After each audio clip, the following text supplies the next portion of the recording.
Great. Thank you very much. My name is Patrick Whelley, and I'm a volcanologist and a LiDAR scientist at NASA Goddard and the University of Maryland. And I want to talk to you today about using a LiDAR scanner on Pressurized Rover for science. Next slide, please. LiDAR is a active remote sensing technique. It uses the two-way time of flight of a laser pulse, leaving the instrument, bouncing off some interface, and coming back to a detector to measure the distance to things in the surroundings. We can use this technique to measure topography. We can also use the intensity of the return to measure the albedo of the surface. And there are many different ways of doing this. There are many different architectures of these instruments. There's a tripod mounted version, which is what this image is of. There with a rotating stage. There are MEMS versions, solid state versions. There are flash LiDARs, all kinds of different things. You can mount them on tripods. You can carry them around on your back. You can put them on an instrument arm or on the roof of a rover. And all of these different architectures have trades. And so that's kind of what I want to talk about today. Next slide, please. The principle that I think is particularly important when talking about these trades is the distance between 2 points, or the angular resolution. And it's really simple math to figure this out for any LiDAR instrument.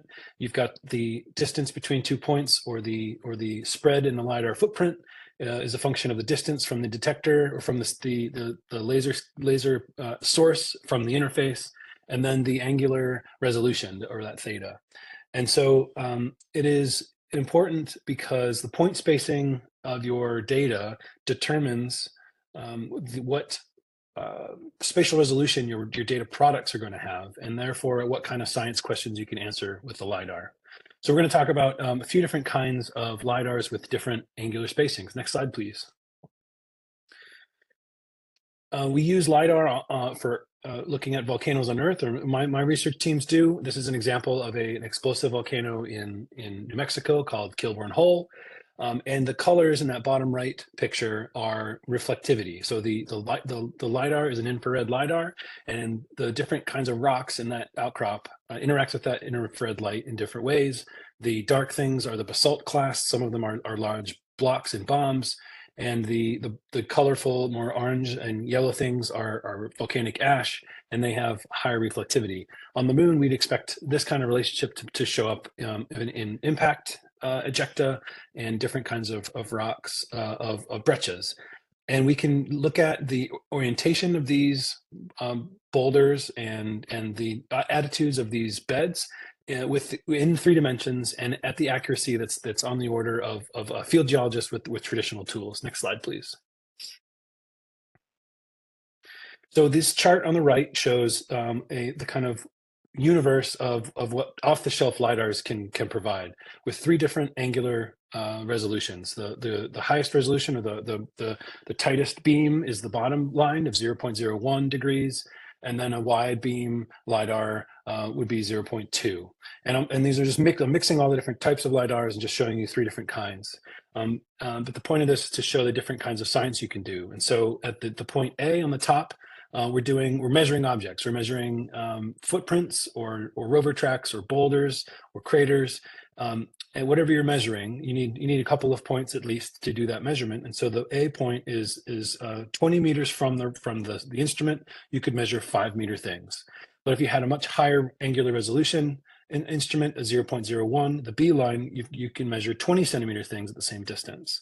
And this kind of analysis is relevant to interpreting the impact history of the Earth-Moon system science objective, and the themes of solar system origin and early history, as well as volatile origin and delivery. Those last 2 were themes that Deborah Needham talked about yesterday. Thank you. This slide, we're looking at an example of maybe, yeah, that's right, go ahead.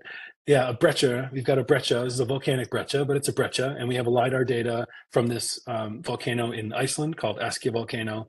And the different clasts have different reflectivities, and so they show up differently in the LiDAR data. There's a 2-meter breccia, and we could interrogate the clasts within that breccia. And they've got volcanic blocks strewn around on the surface between the detector, or between the instrument and that breccia, and we could measure those things too, just as an example. Next slide, please.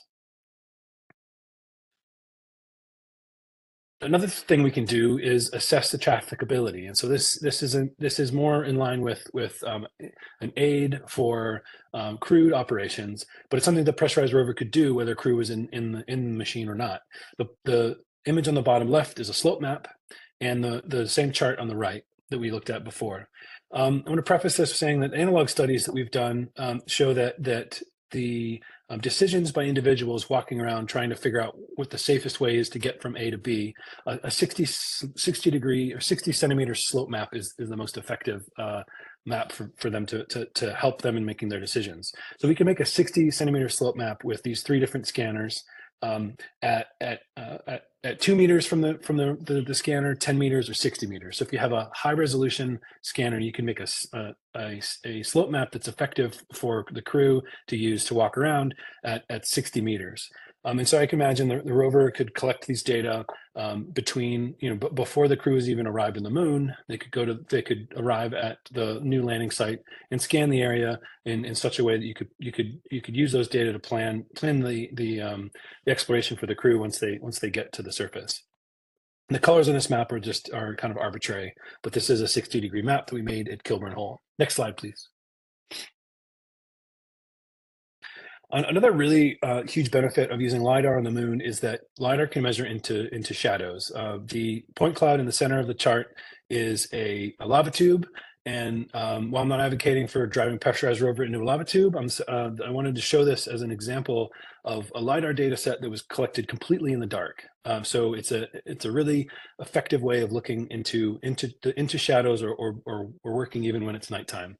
And imagine this Apollo 17 rock, breccia, on the top right, where that almost half of the rock is in shadow. We don't know what's going on there, but if you had a LiDAR scan, you'd see the whole thing in the same amount of detail. It's important to note that returned light, the intensity of the returned light is a direct measurement of the albedo. And so if you tune your laser wavelength to some question about the surface albedo, you can use the albedo measurements directly to understand the reflectivity of the moon more generally. This investigation would be relevant to solar system origins and early history, as well as the volatile origin and delivery, given that the LiDAR could look into a PSR as long as you get close enough with ease. Next slide, please.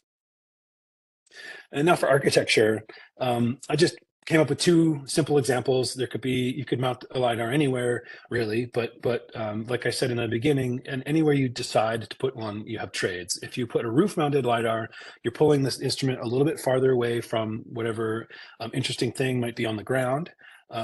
But you're sort of purpose-built for 360 panoramas. You could make panoramas a lot and anywhere you drive really easily. If you had a front-mounted LiDAR, you're closer to the interesting stuff probably, but in order to make a panorama, a 360-degree product, you'd have to turn the rover around, and that's just one extra step and a little bit more complicated data processing. But both could totally work. Other considerations, if there's an engineering LiDAR on a pressurized rover, I would hope that those data would be shared with the scientific community, because even if they're not purpose-built for science, even if they're not of the highest angular resolution or tuned to a specific wavelength that would be helpful for particular science questions, because of the precise nature of the instrument and the fact that it's a direct measurement of the topography without having to do any kind of photogrammetric modeling. It's any data from a LiDAR would be useful scientific data. Next slide, please, and it's my last slide. So in summary, LiDAR is an active sensor that can collect data even in shadows or complete darkness. My view is that angular resolution is the key parameter for assessing the utility of an instrument and the scientific merit of it. And there are many useful architectures.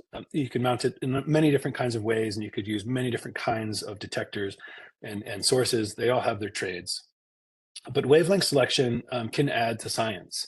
Wavelength selection, for instance, the Lola, which is orbiting the moon, has a 1.064 micron wavelength. But water has an absorption feature at about 3 microns. So you can imagine a 3 micron and a 1 micron laser working together. And then if they have a major difference, it could potentially be a water detection. So in closing, LiDAR on pressurized rover is a well-suited instrument for science on the moon with or without crew. Thank you very much.